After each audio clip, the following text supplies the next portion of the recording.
Hello दोस्तों, मैं शंभू कुमार शंभू जी इस क्लास में आप लोग का स्वागत है। तो दोस्तों, इसके पिछले वीडियो आप लोगों ने देखा और आज का जो वीडियो है वेद से संबंधित वेद और उनके 4 उपवेद और उनसे संबंधित विवरण क्षेत्र। ये वीडियो बहुत ही कामगार साबित होंगे।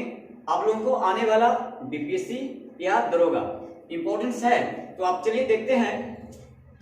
तो सबसे पहले हम लोग जानेंगे कि वेद का तात्पर्य होता है ज्ञान।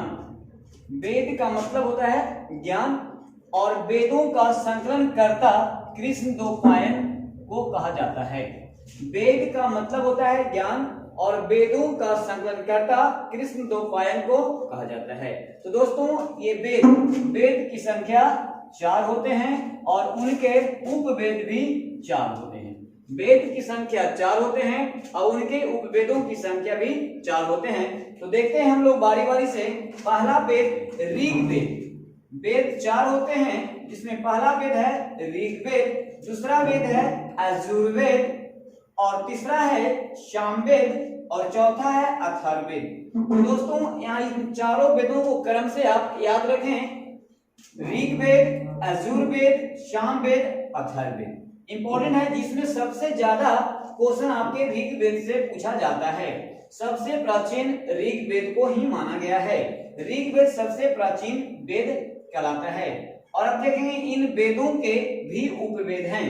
वेदों से उपवेद हैं, तो ऋग्वेद के हैं उपवेद आयुर्वेद। ऋग्वेद के उपवेद हैं आयुर्वेद, यजुर्वेद के हैं धनुर्वेद, यजुर्वेद के हैं धनुर्वेद और सामवेद के गंधर्ववेद, सामवेद के गंधर्ववेद और अथर्ववेद से संबंधित उपवेद जिसे कहा जाता है शिल्पवेद।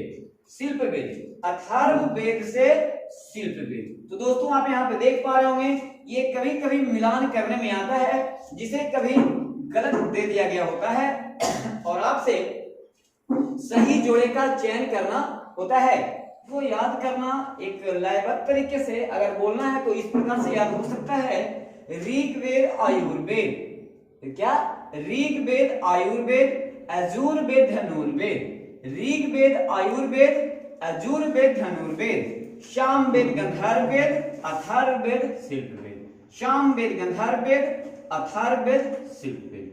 तो आगे देखता है कि ये उपवेद हुए उनके 4, वेद हुए 4। ऋग्वेद अब पूछा जाता है कि ऋग्वेद संबंधित है किससे, तो देखेंगे चिकित्सा शास्त्र से। आयुर्वेद जो आप देख रहे हैं, आयुर्वेद, आयुर्वेदाचार्य आयुर्वेदिक चिकित्सा पद्धति है। ये आपकी भारत की सबसे प्राचीन पद्धति है आयुर्वेदिक पद्धति। तो आयुर्वेद संबंधित है चिकित्सा शास्त्र से। और धनुर्वेद जो है, आप ऐसे इसको याद कर सकते हैं, धनु का मतलब धनुष, और धनुष हम लोग लड़ाई झगड़ा यानी युद्ध काल में तैयार करते थे, तो युद्ध से संबंधित है, युद्ध एवं कला से। यानी धनुर्वेद यानी धनुष बाण की हम यूज करते थे कहां, तो युद्ध में। तो आप समझ सकते हैं कि धनुर्वेद संबंधित है किससे, युद्ध कला से। और आगे आता है गंधर्व कला। अब देखेंगे गंधर्व वेद जो है, ये गंधर्व वेद किससे है, तो कला एवं संगीत से। संगीत से देखेंगे, यानी ग से गंधर्व, ग से गाना गीत, ग से गंधर्व और ग से गाना गीत, यानी गाना गीत संगीत से। आप यहाँ देख सकते हैं सामवेद, गंधर्ववेद और संगीत से। यहाँ अगर मिलान करते हैं तो सा से सामवेद और संबंधित है संगीत से, सामवेद संबंधित है संगीत से।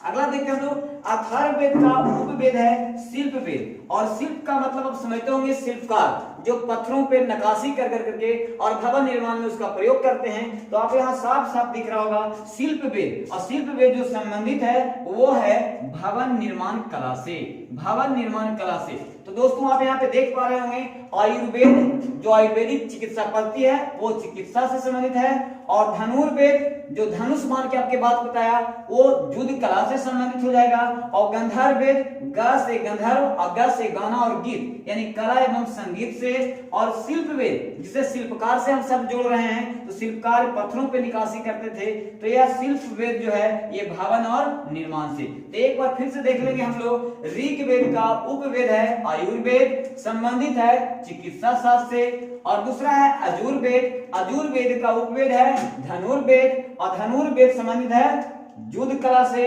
और तीसरा देखेंगे आप लोग श्याम वेद, स से श्याम वेद, स से संगीत से।